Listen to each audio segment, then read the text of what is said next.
Let's continue on with the Ben Affleck Batman. I guess he's talked about that because at one time Ben Affleck was supposed to direct his own Batman movie that he was going to star in, but now he reveals exactly why he walked away from his own Batman movie.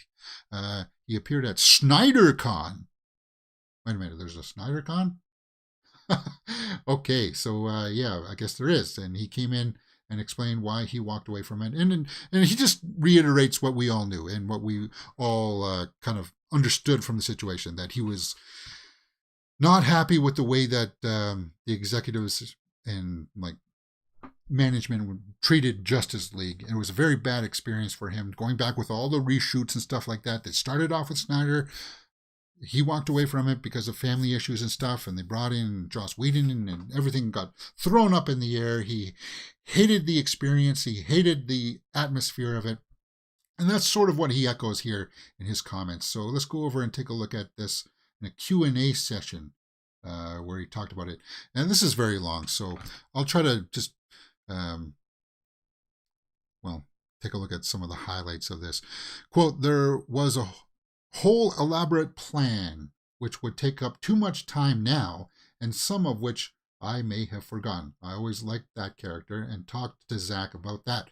My plan for continuing on this character, at a certain point I got to and kind of found that I thought it was really, I just felt like it wasn't quite sure if it worked or jived." So we know that his Batman movie was going to be with dead. Oh, what the heck is his name? We saw him at the end of the Justice League movie. Joe Magnianello.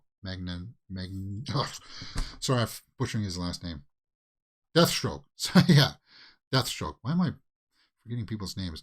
I felt like that if you have a character like this, you kind of take that on. You want to go forward. You really better really be sure and understand it and be confident. And certainly as a director, you have to be the last person interested in the movie. When everyone else is really bored and doesn't want to watch it again, and is kind of sick of it and exhausted by the whole process. So yeah, I don't agree with that statement. As director, you have to be the last person interested in the movie. Oh, okay. No, I just misread that. I was saying that he wasn't interested. Yeah, you have to be constantly, forever invested in the project, right? And that's what he's saying. And it is exhausted by the whole process. I have held myself to this kind of metric where if I'm not really sure I see the precise location or target of what I want to hit, I'm not sure if I can hit it, but I want to at least know exactly what I'm aiming for. And so he's very loosely saying there that while he had an idea for the Batman movie, executives would have changed the focus of what that could have been as you drove towards the finish line, making it feel to him that he didn't know what the finish line would be if he took on that project. And that gave him pause, right? Because as the director, he's saying that he needs to know what that final vision is going to be before he comes on board with it. And I think that's, as I said, that echoes exactly what we thought was going on behind the scenes. But it's good to hear it from his mouth, right up from the source, right? I do respect Ben Affleck as a filmmaker.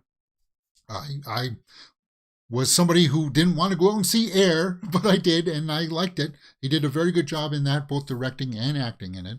And I'm looking forward to his next projects. It's just one of those casualties.